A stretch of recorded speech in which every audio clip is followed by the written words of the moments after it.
Assalamualaikum warahmatullahi wabarakatuh. Saya Melika sebagai moderator kelompok 1. Kelompok kami akan mempresentasikan tentang kemajuan IPTEK terhadap Negara Kesatuan Republik Indonesia.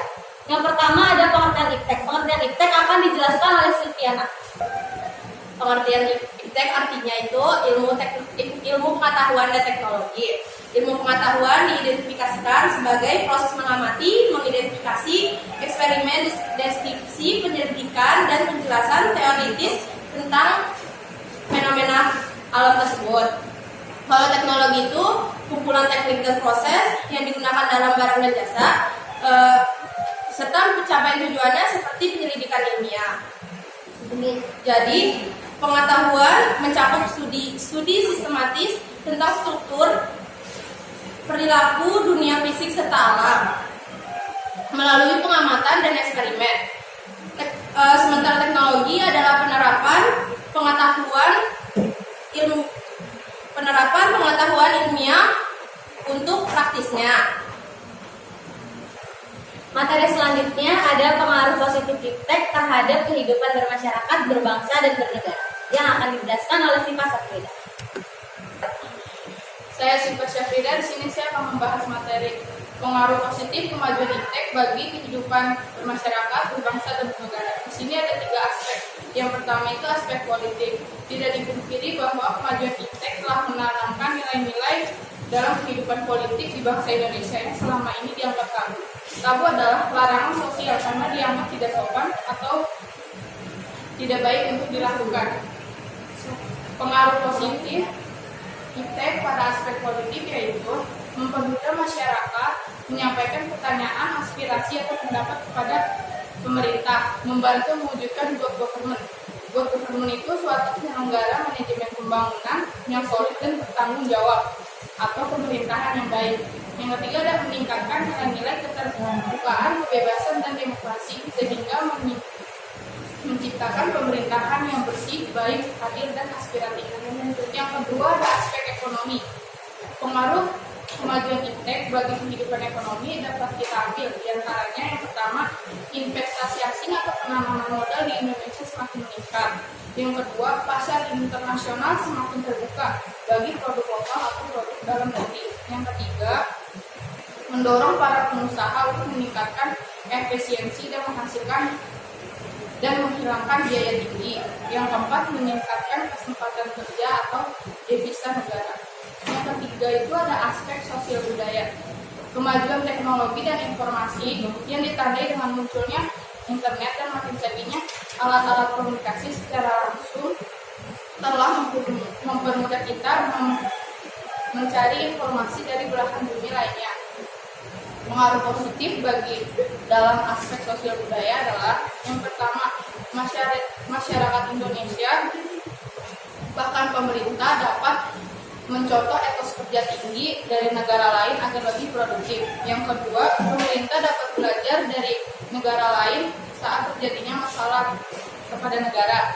Yang ketiga, guru tidak lagi menjadi salah satu sumber pengetahuan karena munculnya metode-metode pembaruan yang baru. Selanjutnya ada dari aspek hukum pertahanan dan keamanan.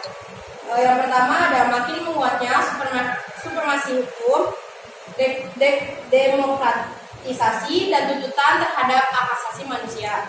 Yang kedua itu ada menguatnya regulasi hukum dan pembuatan peraturan perundang-undangan yang memihak dan bermanfaat bagi masyarakat banyak. Yang ketiga ada makin menguatnya tuntutan terhadap tugas-tugas penegak hukum seperti polisi, jaksa, dan hakim yang lebih profesional, transparan, dan bertanggung jawab.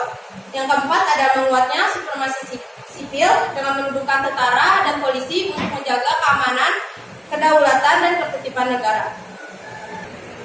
Selain mempunyai pengaruh positif, IPTEK juga mempunyai pengaruh negatif di kehidupan kita. Pengaruh negatif IPTEK bagi kehidupan bermasyarakat, berbangsa, dan bernegara yang akan dijelaskan oleh Nur Aziza Laila dan saya sendiri. Pengaruh negatif IPTEK bagi kehidupan bermasyarakat, berbangsa, dan bernegara dari aspek politik. Kemajuan IPTEK melalui globalisasi ini telah meyakinkan sebagian masyarakat Indonesia bahwa liberalisme telah mampu membawa sebagian umat manusia ke arah kemajuan dan kemakmuran. Hal ini mempengaruhi pikiran mereka untuk berpaling dari ideologi Pancasila dan mencari alternatif ideologi lainnya, yaitu liberalisme. Liberalisme sendiri mencita-citakan suatu masyarakat yang bebas, namun sepertinya pengertian ini disalahartikan oleh sebagian masyarakat Indonesia, sehingga menyebabkan terganggunya stabilitas politik nasional seiring dengan terjadinya tindakan-tindakan anarkis sebagai reaksi terhadap sikap pemerintah yang menurut mereka tidak terbuka, tidak memberikan kebebasan, dan tidak demokratis kepada rakyatnya. Pengaruh negatif lainnya yang mesti diwaspadai yaitu munculnya gerakan-gerakan radikalisme dan terorisme. Para pelaku gerakan tersebut pada umumnya merupakan orang-orang yang terampil dalam memanfaatkan teknologi. Mereka mempunyai keterampilan yang menarik dalam merakit senjata, merakit bom, dan sebagainya. Selanjutnya ada pengaruh negatif iptek dalam aspek ekonomi. Yang pertama, barang-barang lokal terutama tradisional berkalah saing dengan barang-barang asing dari luar negeri. Yang kedua, cepat atau lambat perekonomian Indonesia akan dikuasai oleh negara asing. Yang ketiga, munculnya kesenjangan sosial.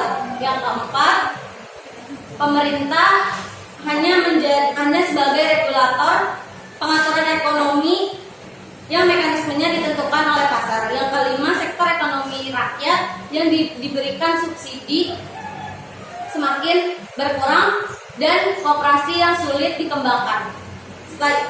Setelah itu ada aspek sosial budaya. Yang pertama, munculnya gaya hidup konsumtif, munculnya sifat hedonisme, munculnya kesenjangan sosial antara si kaya dan si miskin, adanya sikap individualisme, munculnya gejala westernisasi, makin memudara semangat gotong royong, solidaritas, kepedulian, dan setia kawanan sosial.